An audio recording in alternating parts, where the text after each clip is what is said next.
You ever have that feeling? You've got all the expertise, you have all the answers, but it feels like you're just not being heard. Well, today we're going to dive into the story of this brilliant expert who was, for all intents and purposes, invisible. And it's a struggle that, let's be honest, a lot of us know. Her name is Sarah, and her story is, seriously, a masterclass in how you break that silence.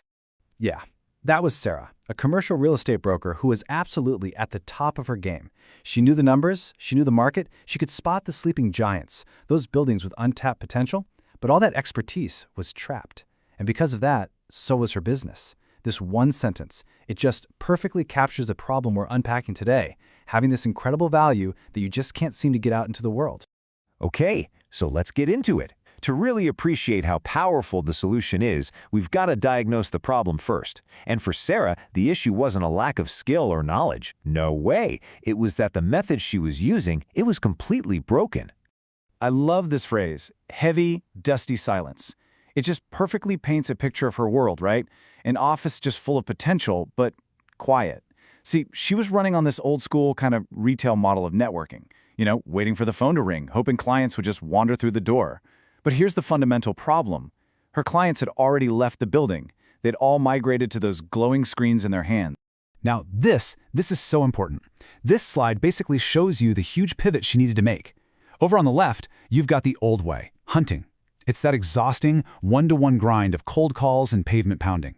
But on the right, you've got the new way, broadcasting, creating valuable content that goes out to many, attracting calls, and giving you global reach. So just take a second and look at this. Which side of the slide are you living on right now? So Sarah knew she had to get from hunting over to broadcasting. But, how do you even start building an engine like that when you feel like you're totally alone on an island? Well, the solution she found wasn't just some new tactic, it was an entirely new machine for commerce.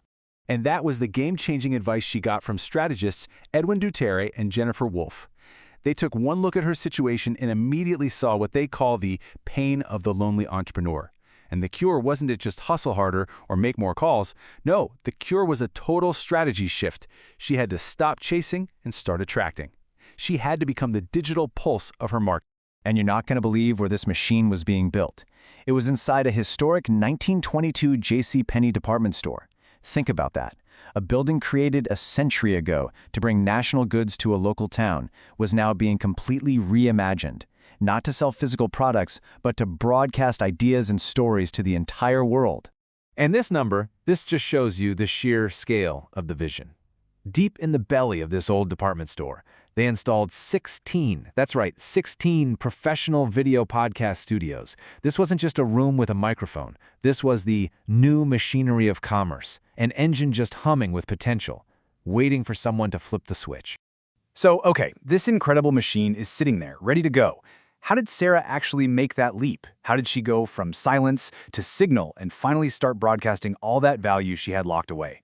It was basically a three-step transformation. First, she just had to walk into one of those studios. Second, she launched her video podcast. She called it the San Pedro Dealmaker. And this is so important. She wasn't just listing properties. She was telling the story of the city. She was breaking down complex stuff like cap rates and zoning for a national audience of investors. And third, she hit transmit. This quote from the project's founders, it just says it all, doesn't it?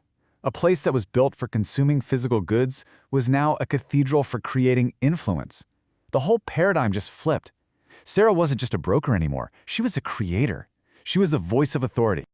Okay, so she's broadcasting. She's making content. But here's the million-dollar question.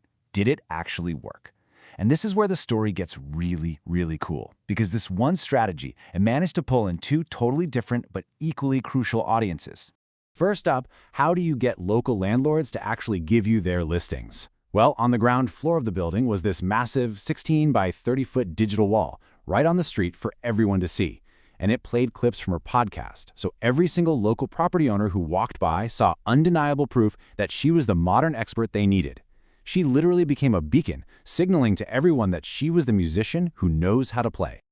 And second, what about attracting the buyers, the investors with the deep pockets? Well, her podcast analytics started lighting up, viewers tuning in from all over the country. We're talking serious investors she never, ever would have reached with a cold call. It's incredible. Just like JCPenney connected that town to the national economy of goods 100 years ago, Sarah was now connecting it to the national economy of capital. And that's Sarah, in her own words, describing this incredible result. Her phone was finally ringing off the hook. But now, every single call was inbound. Sellers were calling because they saw she controlled the narrative. Buyers were calling because she had become their trusted educator. The chase was over. So you see, the big point here is that this strategy didn't just win her a few new clients. It fundamentally rewired her entire business model from the ground up. And it holds a really powerful lesson for any of us who have expertise we need to share with the world. This lighthouse analogy, it just perfectly captures her transformation.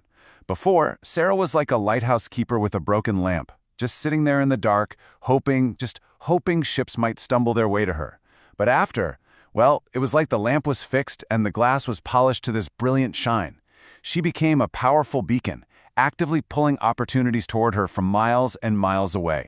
And this all connects back to the core philosophy of the project's founders. They actually named it the Don Allen Experience, after their parents, Dr. Alan Wolf and Dr. Donna Lee Wolf, because they believe a legacy isn't really about what you get for yourself, it's about the opportunities you create for other people. And for Sarah, that meant opening the digital doors to a whole world of global investment. And that brings us to the final question, the one for you. Sarah found a new machine to broadcast her value and finally break the silence. So let me ask you, is your expertise trapped? And if it is, what's the first step you can take to start building your own engine? Because in the world we live in today, the most valuable voice isn't always the loudest. It's the one that has mastered the art of the broadcast.